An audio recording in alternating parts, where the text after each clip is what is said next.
Let's start from the beginning. Not the clinical definitions, but the deeper truth that most of us were never taught. Trauma is not the event. It's what happens inside of us as a result of the event. Think of it like a hidden fault line beneath the surface of your life. On the outside, everything looks fine. But below, pressure is building. Until one day, there's a quake. What trauma does. It stores the overwhelm the body couldn't process. And eventually, it spills out.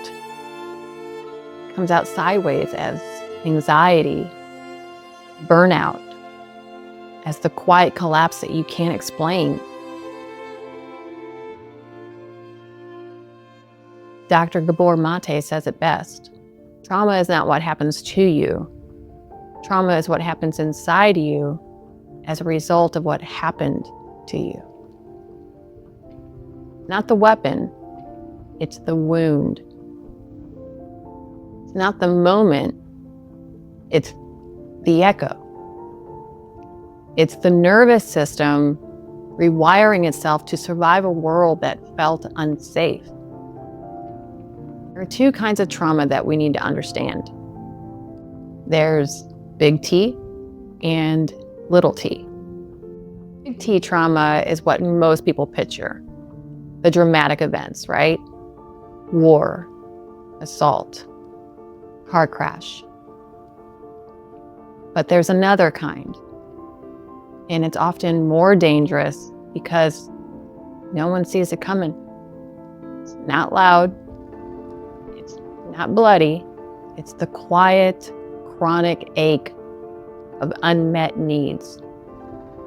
The childhood marked by constant criticism, being invisible in your own home, growing up around addiction or silence, being bullied over and over and over again, living with a caregiver or a parent who is unpredictable, anxious, or just emotionally checked out. It is death by 1,000 paper cuts. And the cruelest part, we don't even recognize it as trauma. We just call it childhood. And we blame ourselves for the scars because this kind of trauma doesn't break bones. It breaks beliefs. Beliefs like, I must earn love. I can't trust anyone. I always have to be perfect. Rest is laziness. Softness is weakness. We don't even question those beliefs. We build our lives around them. We live inside of them until we are exhausted and we don't know why. It's like a houseplant tucked in a dark corner. It doesn't die, but it just grows twisted, stretching desperately toward the light. That's what trauma does. It shapes us in ways that we can't always see. But once we do, we can begin to untangle the roots and choose a new way to grow.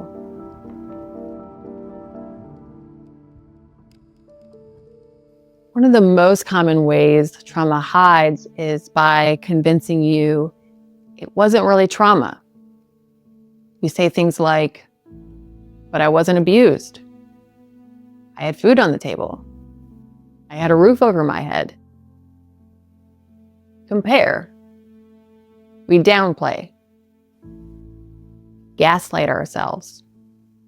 And this is called minimization. It's not proof that your pain wasn't real. It's proof that your nervous system was doing its job.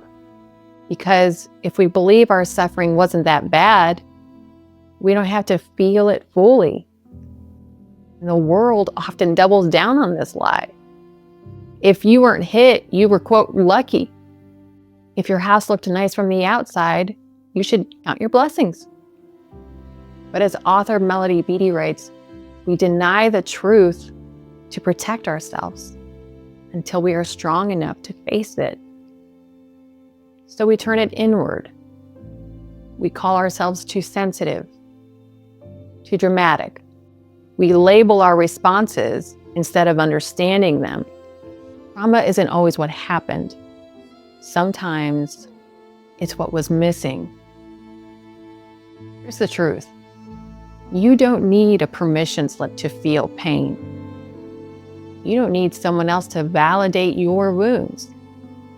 You get to say, that mattered. That shaped me. That was not okay. Because trauma doesn't have to be extreme to be real. It doesn't have to be loud to leave a mark. If you've ever questioned whether your pain counts, that doubt itself is often a symptom of the trauma. And naming it, that's not self-pity. That's self-respect. You're just speaking what was never spoken. And that is the beginning of healing. Because as author Glennon Doyle reminds us, first the pain, then the rising.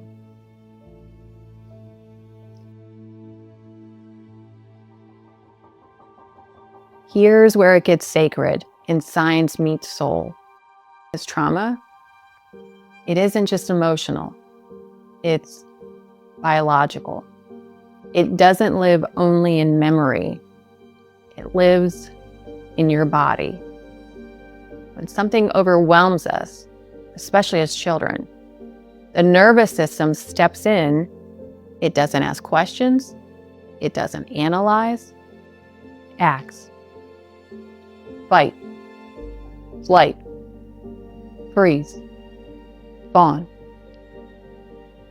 These aren't choices. They are ancient survival codes wired into the body to keep us alive. But here's the thing. Your body doesn't know the difference between a physical threat and an emotional one. So when the danger is shame or abandonment or growing up around someone whose love felt conditional, your body still sounds the alarm. It's not weakness. It's intelligence. It's survival. You're not lazy. We are not dramatic. We are dysregulated because no one told our body it was safe to stop running. As Dr. Bessel says, the body keeps the score. And the score, it shows up in quiet, relentless ways, overanalyzing every interaction, flinching at sudden sounds, tossing and turning at night, that bone-deep exhaustion, emotions that felt too big for the moment. These aren't character flaws. They're survival strategies. Evidence of a brilliant, protective system that did whatever it had to keep you safe. You didn't make it up. You didn't exaggerate. You adapted. You endured. And your body, your wise, fierce, beautifully wired body, is not broken. It's just waiting for safety, for softness, for the signal that the war is over.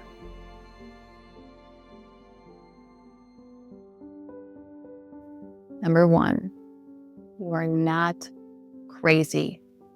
You are carrying trauma. There is a world of difference. You are not broken. You are responding to what happened in a way that made perfect sense. Number two, you don't have to remember everything to begin healing. The mind may forget to survive, but the body remembers every silence, every tone, every time you had to swallow your truth.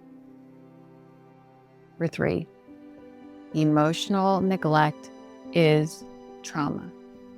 Being ignored, unseen, chronically dismissed, it carves just as deep as anything louder and often goes unnoticed for far too long.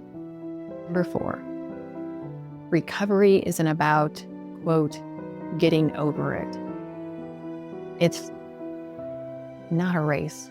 It's a return to presence, to safety, to a body that no longer feels like a battlefield.